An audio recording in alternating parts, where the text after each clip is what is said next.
আমি শুধুমাত্র অভিনয় আর মডেলিং ছাড়া আর কিচ্ছু করিনি। যে কাজগুলোর ব্যাপারে আমি আগ্রহ বোধ করেছি সেগুলোর সাথে যুক্ত হয়েছি। বেঁচে আছি এবং সুস্থ আছি, ততদিন আমি একইভাবে কাজ করে যাব। কাজ থাকলে প্রশংসা থাকবে, সমালোচনা থাকবে, দুটোই থাকবে। আমার তো এটা দারুণ লাগে যে আমাদের দেশের ডিজাইনাররা বিশ্বমানের ডিজাইনারদের মতো পোশাক আশাক তৈরি করেন।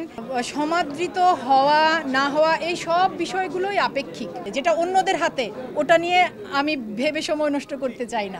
অভিনন্দন সিজেবি, মানে সিনে জার্নালিস্ট, সাংবাদিকতার সাথে যারা যুক্ত তাদের সবার প্রতি, এই সংগঠনের সাথে যারা যুক্ত তাদের সবার প্রতি, এবং এই আয়োজনে আমি প্রথমবারের মতো মনোনয়ন পেয়েছি। তারা আমাকে, জুরি বোর্ড আমাকে মনোনয়নযোগ্য মনে করেছেন। তারা আমাকে বেস্ট অ্যাক্ট্রেস পপুলার ক্যাটাগরিতে মনোনয়ন দিয়েছেন এবং আমার ধন্যবাদ। সেই 2005 থেকে আর কদিন বাদেই 20 বছর হবে। এই 20 বছরে, সে প্রথম বছর থেকে এই বছর পর্যন্ত আমি শুধুমাত্র অভিনয় আর মডেলিং ছাড়া আর কিচ্ছু করিনি। আর কোনো কাজের সাথে, কোনো কিছুর সাথে আমার কোনো যুক্ততা পাওয়া যায়নি। যখন আমার কাছে যে কাজের প্রস্তাবগুলো এসেছে তার মধ্য থেকে যে কাজগুলোর ব্যাপারে আমি আগ্রহ বোধ করেছি সেগুলোর সাথে যুক্ত হয়েছি। তো এভাবেই কাজ করছি গত 20 বছর ধরে। যতদিন বেঁচে আছি এভাবেই কাজ করব। প্রতিটি কাজের জন্যই আমি দর্শকদের যে ভালোবাসা পেয়েছি, আমার পক্ষ থেকে সবার জন্য ধন্যবাদ। আর ভালোবাসা ছাড়া বলবার আর কিচ্ছু নেই। শুরুতেই আমি সিদ্ধান্ত নিয়েছি যে অভিনয় এবং মডেলিং আমার পেশা, একই জায়গায় আমি আছি। যতদিন আমি বেঁচে আছি, বেঁচে আছি এবং সুস্থ আছি, ততদিন আমি একইভাবে কাজ করে যাব। তো এটা আমার ইচ্ছা। তো সেই কাজ কারো ভালো লাগবে, যার যেটা বেশি ভালো লাগবে সে বেশি প্রশংসা করবে, কারো ভালো লাগবে না, কারো ভালো না লাগলে সে সমালোচনা করবে। এটাই স্বাভাবিক। কাজ থাকলে প্রশংসা থাকবে, সমালোচনা থাকবে, দুটোই থাকবে, সবারই থাকে, এটাই নিয়ম। এটার না আসলে একটু কিছু জায়গায় আমাদের মানে কি বলবো আমি, যে ব্রিজ এখনো তৈরি হয়নি।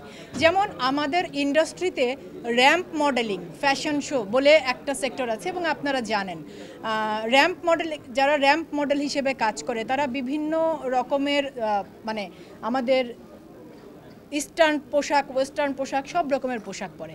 কিন্তু সোশ্যাল মিডিয়া না থাকবার কারণে এগুলো সাধারণ মানুষরা ওভাবে জানতে পেতেন না যে ঢাকায় র্যাম্প শোগুলোতে মডেলরা কেমন পোশাক পরে বা ডিজাইনাররা কেমন পোশাক ডিজাইন করে।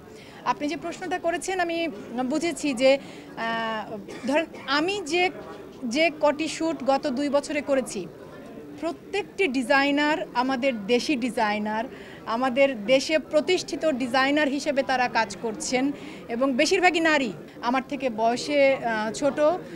আমার তো এটা দারুণ লাগে যে আমাদের দেশের ডিজাইনাররা বিশ্বমানের ডিজাইনারদের মতো পোশাক আশাক তৈরি করেন এবং এই শহরে তাদের পোশাকের একটা বিশাল শ্রেণী আছে, গ্রাহক শ্রেণী। আর ওই যে আমি যেটা বলছিলাম যে আমি তো একজন পেশাদার অভিনেতা এবং মডেল। আমি যখন এমন কোনো চরিত্রে কাজ করব যে চরিত্রটা ছেঁড়া তেনা শাড়ি পরে থাকে, তখন সেই চরিত্রের অনুযায়ী পোশাক পরব। আমি যখন এমন কোনো চরিত্রে কাজ করব যে চরিত্রটা এই শহরের ডিজাইনারের সবচাইতে কি বলবো গ্ল্যামারাস পোশাক আশাক পরে কাজ করে, আমি তখন সেই চরিত্র অনুযায়ী পোশাক পরব।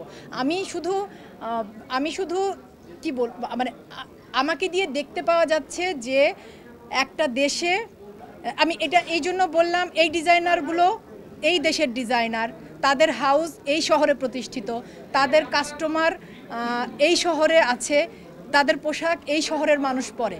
এটা হয়তো আমাদের দেশের বাকি 64টা জেলার দর্শকরা জানতে পারতেন না আগে, এখন সোশ্যাল মিডিয়ার কারণে জানতে পারছেন।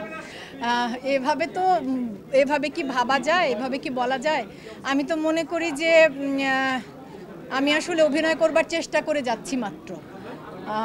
সমাদৃত হওয়া না হওয়া এই সব বিষয়গুলোই আপেক্ষিক। আমার কাছে যেটা গুরুত্বপূর্ণ সেটা হচ্ছে আমি আমার কাজটা ঠিক মতো করবার চেষ্টা করছি কিনা, ওটুকু আমার হাতে। তারপরে বাদবাকিটুকু সমাদৃত হওয়া, প্রশংসিত হওয়া সব অন্যদের হাতে। যেটা অন্যদের হাতে, ওটা নিয়ে আমি ভেবে সময় নষ্ট করতে চাই না। যেটা আমার হাতে, আমি ওটাতে মন দিতে চাই।